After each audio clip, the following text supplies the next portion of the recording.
Hello. There's been torrential rain tonight. It's just come down out of nowhere. I won't put the camera to the window because it wouldn't really come out in this resolution. But yeah, it's thought the roof was going to cave in at one point. It's been so heavy. That's not here or there. Just thought I'd mention it. I was watching a documentary, Seconds from Disaster, which, if you're familiar with the series, details well-known accidents and disasters. And sort of it starts off with the disaster itself, then goes through what led up to it. Well, we've just passed the 30th anniversary of the Piper Alpha oil rig disaster on the North Sea.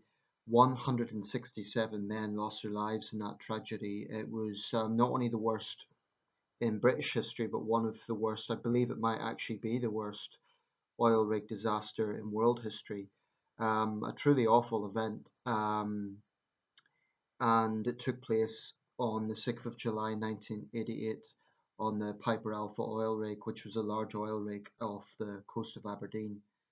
Um, but it got me thinking about, well, I've wanted to make this video for a while because it's something that I've observed or noticed that in the late 1980s, or let's say from about the mid 80s to 1989, let's say 1985 to 1989, there was an exceptional number of disasters in this country um, compared to other, let's say, 5 year periods of time before or after.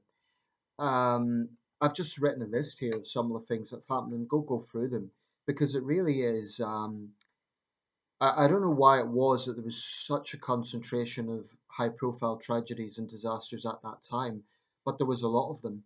And without further ado, I'm going to go through some of them here. And some of the names, they became so kind of documented and remembered that the names become synonymous with tragedy. I mean, we think of Hillsborough, Piper Alpha, Herald of Free Enterprise, Lockerbie. These names just stand out and they're automatically associated with the disaster of which I'm mentioning. I mean, Lockerbie, for example, it's a small village in Scotland. It's pretty insignificant, but it will forever be associated with the terrorist incident that took place in the sky over there in 1988. So, anyway, I'm going to go through from 1985 to 1989. This isn't to say that there haven't been other tragedies at other times, but it just seems to be such a concentration in the late 80s, um, the second half of the Thatcher premiership. It's incredible how many of these things took place in a relatively short period of time. So, 1985, the Manchester plane crash involved a fire. Manchester Airport, 55 people lost their lives. And there's actually relatively little video archives available on that. There's one or two news reports, but considering 55 people died, there isn't that much information online about it. The Bradford fire, 1985, 56 people perished in that disaster. It came about from an old wooden stand at the Bradford City Ground, and it's often been used to train firefighters in terms of the effects of spreading fire. When I was in the Young Firefighters Association, they showed us the clip, and it's very harrowing because you see how fast the conflagration took hold, all from a suspected cigarette in the stands. 56 people lost their lives. There was harrowing images of people running out on fire because these were all wooden stands. 1986, a Chinook helicopter crash off Shetland, 45 fatalities. 1987, the Hungerford massacre, when a gunman went on a rampage in Berkshire, killing 17 people. Also that year, the Herald of Free Enterprise sinking, the ferry sinking between, I believe it was Felixstowe and Zeebrugge in Belgium.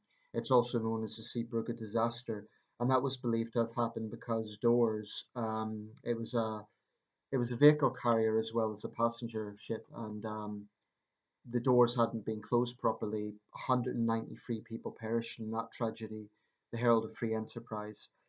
Also that year, the King's Cross fire. Again, it came about from a cigarette. the King's Cross underground station in London. Someone dropped a cigarette and the wooden escalator caught fire. 31 people died. Um, in 1988, there was a Piper Alpha disaster, which I've spoken about. 167 men died. Lockerbie, December of that year, 270 deaths, mostly in the air, but also some people on the ground. There's been ongoing legal issues. I don't need to go into details. Extradition requests back and forth between the Libyan government, the British government, and most conclusions lay the blame at the door of Colonel Gaddafi. Mostly American fatalities, also the worst terrorist attack ever on British soil, by far. Um, the Clapham Junction train collision, December that year, 35 people died at the busy Clapham Junction train station in London outside there. 1989, Hillsborough, 96 football fans crushed to death. Well, actually, the 96 died later in hospital. Hugely controversial because of the alleged cover up. There's been documentaries, books, inquiries, well, an inquiry, and to this day, a very sensitive subject in Liverpool, where most of the fans were from. It took place actually in Sheffield, um, in the Hillsborough Stadium in Sheffield, but most of the victims were from Liverpool, so Liverpool really felt the tragedy. Also that year, the Kegworth plane crash, also known as the M1 plane crash, British Airways flight, a British Midlands flight actually, I think it was, crashed close to a motorway, 47 killed. Astonishing. That's 10 major disasters in just a 5 year period. Well, the Hungerford massacre was man made, so was Lockerbie. It was a massacre more than a disaster. And in that period, there was also major atrocities during the Troubles. The Enniskillen bombing on Remembrance Day, 1987, 12 killed. The Lisburn and Ballygolly attacks. And very harrowing corporals killings when two British soldiers undercover took a wrong turning and went into an IRA funeral and were basically lynched. Um, all of this happened in a 5 year period, all these disasters, all these tragedies, and it's just very noticeable. I don't know why there was such a high concentration of disasters over a relatively short period of time. Now, if you look at the next 5 years, 1990 to 1995, there was nowhere near the same level of, high profile disasters. Um, Off the top of my mind, I can't think of any that are on that sort of scale. I'm sure there were. I'm sure there were um, things that happened, but the late 80s really, it was incredible. And I don't know why that was. No one else has commented on it. I haven't really seen one comment on this fact, but just those names: Herald of Free Enterprise, Piper Alpha, Lockerbie, Hillsborough, they resonate with tragedy. So let us never ever forget all the people who perished in these disasters, in these tragedies, and in these atrocities. Thanks for watching.